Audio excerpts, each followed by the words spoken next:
આપ મીડિયાના મિત્રોના માધ્યમથી જણાવવા માંગીશ કે હેલ્મેટનો કાયદો જે છે એ 1988થી અમલમાં છે. એની અમલવારી ક્યાંક ને ક્યાંક 50 રહેતી હશે તો ઢીલાસભરી રહી હશે, એ વાત સાચી છે. પરંતુ દિવસે ને દિવસે હવે વાહનો જે પ્રકારે વધી રહ્યા છે રોડ પર, અને એના લીધે જે અકસ્માતોની સંખ્યા છે એ પણ વધી રહી છે. અકસ્માતોમાં ફેટલ સંખ્યા પણ વધી રહી છે. તો ત્યારે આપણી સજાગ નાગરિક તરીકે ફરજ છે કે એક વ્હીકલ રાઇડર તરીકે આપણે તકેદારીના તમામ પગલાઓ લેવા જોઈએ. 4 વ્હીલરનો અકસ્માત થાય તો કદાચ વ્યક્તિને ફેટલ ઇન્જરી થવાની શક્યતાઓ પ્રમાણમાં ઓછી હોય છે, પરંતુ જ્યારે 2 વ્હીલરનો અકસ્માત થાય, વાહન ઇવન સ્લીપ પણ થઈ જાય, અને આપણે એવા ઘણા દાખલા જોયા છે કે વ્યક્તિઓ પડે તો નાની મોટી ઈજાઓ સાથે હેડ ઇન્જરી જેવી ગંભીર ઈજાઓ થતી હોય છે.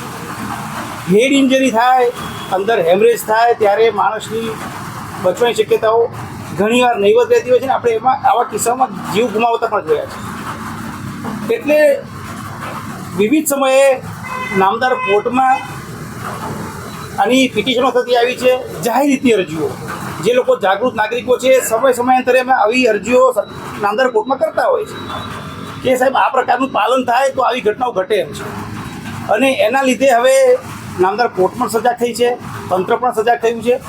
એટલે દરેક જગ્યાએ અત્યારે તંત્ર જે છે એ નાગરિકોને સતત સજાગ કરવાનો પ્રયત્ન કરી રહ્યું છે કે જે કાયદામાં લખેલું છે એનું આપણે પાલન કરીએ, અને પાલન કરીએ એટલે ઓવરઓલ જે લોકોનો જે આપણે જાહેર એનો જીવ બચાવવાની સંખ્યા છે એ વધી શકે, અને સલામત ટ્રાફિક, સલામત સવારી આપણે થાય.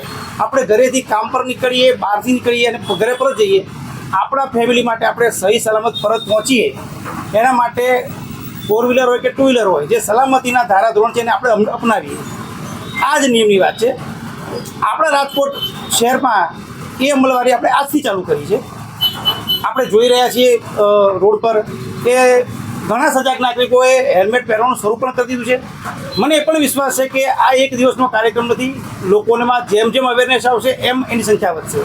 આજે 10% હશે, 6 મહિનામાં એવું કે ફોલો કરનારની સંખ્યા 20% પહોંચશે, પછી 30% પહોંચશે.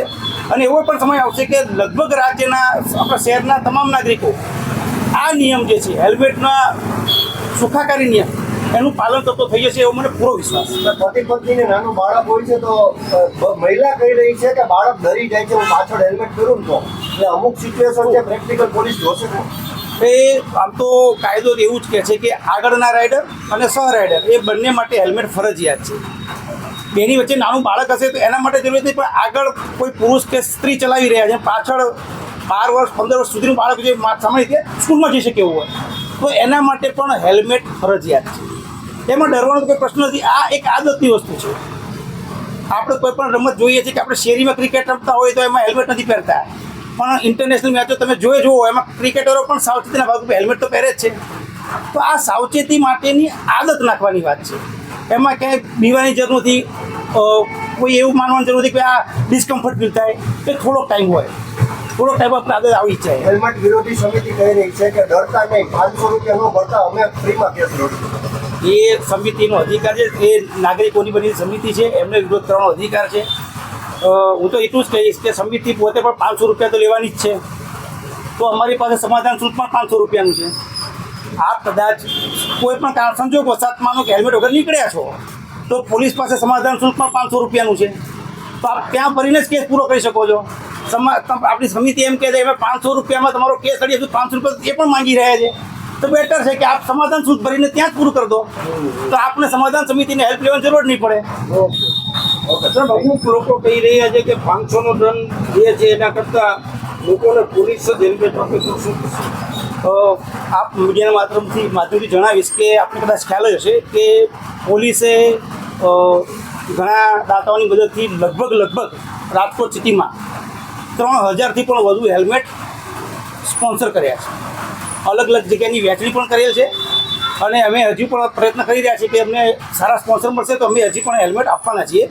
હેલ્મેટ ખૂબ સારી સંખ્યામાં આપણે વેચ્યા પણ છે અવેરનેસના ભાગરૂપે.